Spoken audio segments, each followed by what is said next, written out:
నమస్కారం, భక్తి 360కి స్వాగతం.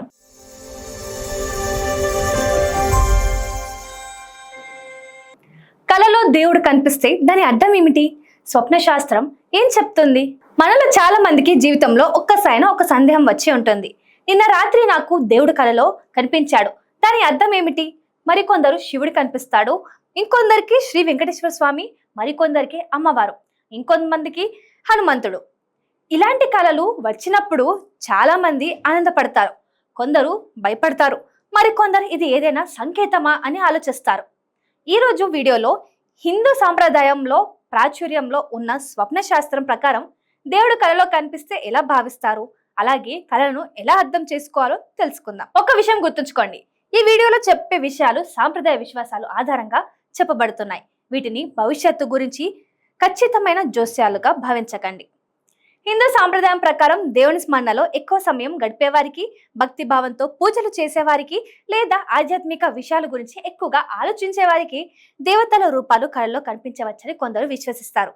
అయితే మరో కోణంలో చూస్తే మనం రోజంతా ఏ విషయాల గురించి ఎక్కువగా ఆలోచిస్తామో అవే కొన్నిసార్లు కళలో కూడా కనిపించవచ్చు.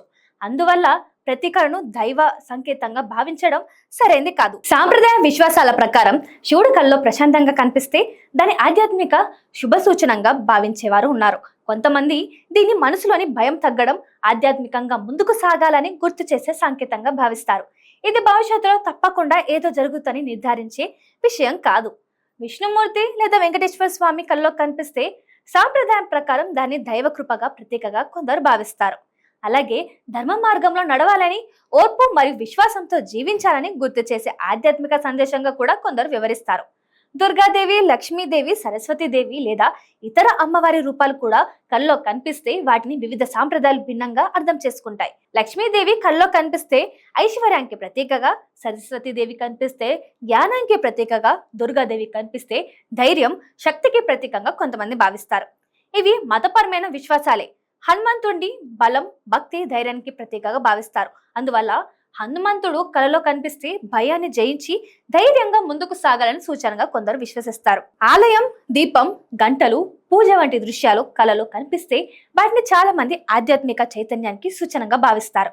అయితే కొన్నిసార్లు మీరు ఇటీవల ఆలయానికి వెళ్ళి ఉంటే లేదా ఆధ్యాత్మిక కార్యక్రమాలు చూసి ఉంటే అవి కళలో కనిపించడం కూడా సహజమే. ఈ ప్రశ్న చాలా మందికి ఉంటుంది. సాంప్రదాయంగా కొందరు దీన్ని మన ప్రవర్తన పరిశీలించుకోవాలని గుర్తు చేసే సంకేతంగా భావిస్తారు. అయితే దీనిని భవిష్యత్తులో కష్టం వస్తుందని జోస్యంగా భావించి భయపడాల్సిన అవసరం లేదు.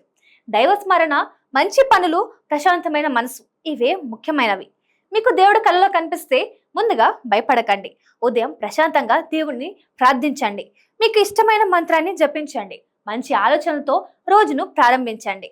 అవకాశం ఉంటే దేవాలయానికి వెళ్ళి దర్శనం చేసుకోండి. కానీ కళ ఆధారంగా జీవితంలో పెద్ద నిర్ణయాలు తీసుకోవడం సరైనది కాదు. దేవుడు కళలో కనిపించడం గురించి అనేక సాంప్రదాయ విశ్వాసాలు ఉన్నాయి, కానీ ప్రతి కళకు ఒకే అర్థం ఉంటుందని చెప్పడం సాధ్యం కాదు. మన జీవితాన్ని మార్చేది కళలు మాత్రమే కాదు, మన ఆలోచనలు, మన కర్మలు, మన భక్తి, మన ప్రవర్తన. దైవంపై విశ్వాసం ఉంచండి, దుర్మార్గంలో నడవకండి, ఇతరులకు సహాయం చేయండి, అదే నిజమైన భక్తి. ఈ వీడియో మీకు నచ్చినట్లయితే లైక్ చేయండి, షేర్ చేయండి. ఇంకా ఇలాంటి ఆధ్యాత్మిక, ధార్మిక, స్వప్న శాస్త్రం వీడియోల కోసం మా భక్తి 360 ఛానల్ సబ్స్క్రైబ్ చేసుకోండి.